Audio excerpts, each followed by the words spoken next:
Today I represent the San Mateo District Attorney's Office and the people of the state of California. And at the conclusion of my speech, I'm saying, I believe that unanimously you will decide that the defendant is guilty of the crime charged. But today I represent the Montesano family.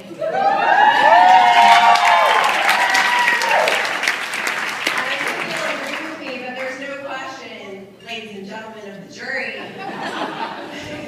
unanimously you will conclude that this man right here loves this woman.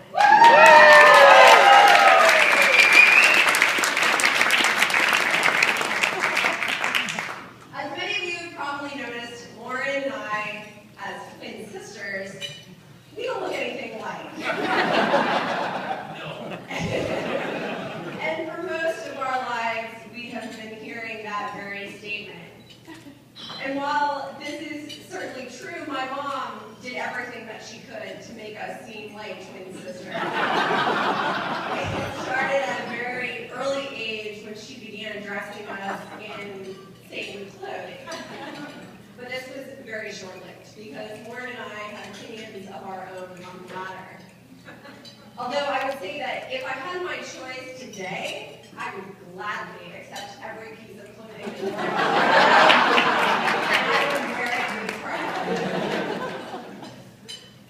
Growing up, Lauren and I had many of the same wonderful friends who are here today with us, and some over there.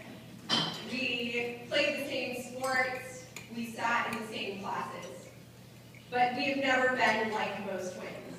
We are very different in more ways than just our physical appearances.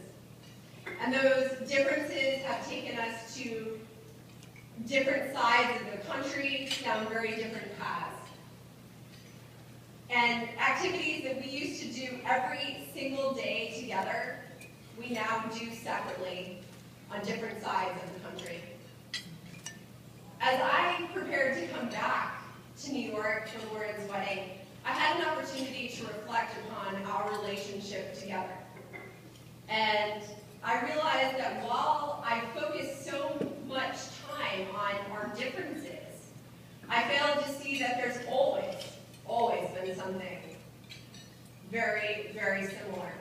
And that similarity is what has made us bonded in what our friends have always referred to us as the Montesanos. And that bond is our love of family. Lauren has always put family first. She has fought to bring our family together. And she has recognized the value that unconditional love and support through good times and bad can provide for each individual person in that family unit. And it is that quality of Lauren that I have always admired because she has worked hard to make sure that our family unit has always stayed together and has always come first.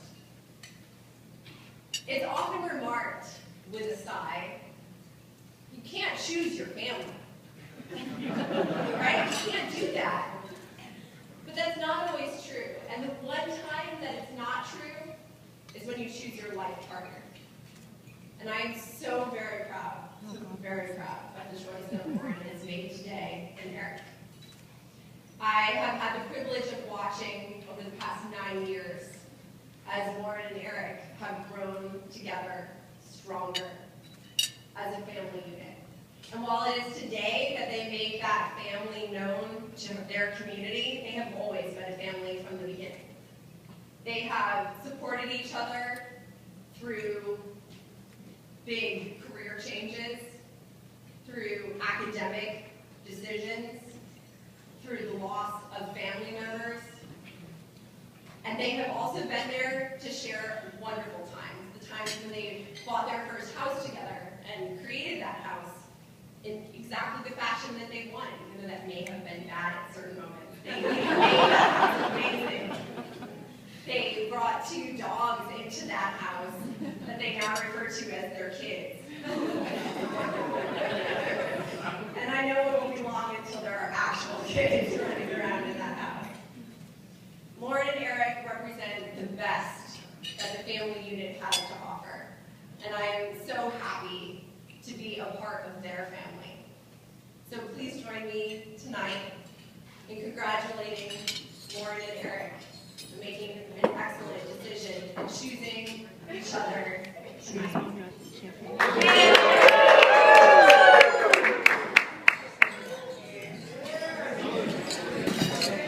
Let's give a great big round of applause, ladies and gentlemen, for Ian and Lauren.